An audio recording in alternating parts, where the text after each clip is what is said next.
નમસ્કાર દર્શક મિત્રો, બીએન ન્યૂઝ ગુજરાતીમાં આપ સૌનું હાર્દિક સ્વાગત છે। આવો જોઈએ આજના મુખ્ય સમાચાર। ભરૂચ જિલ્લાની આમોદ નગરપાલિકાની ગંભીર બેદરકારી આવી સામે। આમોદ નગરપાલિકા તંત્ર ઘોર નિંદ્રામાં। આમોદ નગરપાલિકા દ્વારા બનાવવામાં આવેલ આશરે 1,55 લાખ રૂપિયાના ખર્ચે બનેલ શોપિંગ સેન્ટરની હરાજી ન થતાં ખંડેર બનવા પામેલ છે। મોટા મોટા કોડ ઉંદરડાઓથી ઠેર ઠેર મોટા મોટા ખાડાઓ શોપિંગ સેન્ટરમાં જોવા મળતા શોપિંગ સેન્ટરની 64 જેટલી દુકાનો આશરે 4 વર્ષથી તૈયાર હોવા છતાં ઉપયોગમાં ન લેવાતા જર્જરિત હાલતમાં શોભાના ગાંઠિયા સમાન ભાસી રહી છે।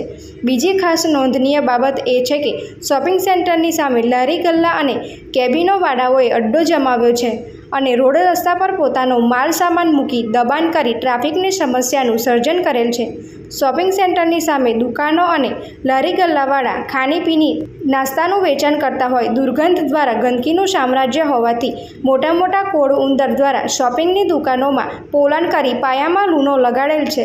જ્યારે કેટલીક શોપિંગ સેન્ટરની દુકાનોનો ઉપયોગ કરવામાં આવી રહ્યો છે તો શું એ ઉપયોગ નગરપાલિકાના કોઈ સદસ્યની મહેરબાનીથી કે કોઈ સ્થાનિક નેતાગીરીની રહેમ નજરથી વાપરવા દેવામાં આવે છે? જે પ્રશ્ન હાલ આમોદ નગરપાલિકાની ભોળી જનતામાં ચર્ચાનો વિષય બન્યો છે।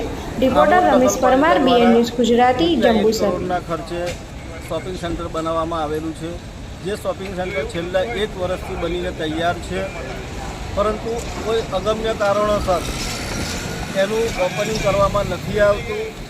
ત્યાં આગળ લારી ગલ્લાવાળાએ દબાણ કરેલું છે અને એ પોતાનો ધંધો ત્યાં કરી રહેલા છે, જેના લઈને કોળ ઉંદરોનો ત્રાસ ત્યાં આગળ વધી ગયો છે અને એમણે રીતસરના પોતાના ઘરો ત્યાં બનાવેલા છે કોળ ઉંદરોએ, અને એના લઈને નગરપાલિકાના શોપિંગ સેન્ટરના પ્લિન્થને ખૂબ જ મોટું નુકસાન થાય એવી શક્યતાઓ છે।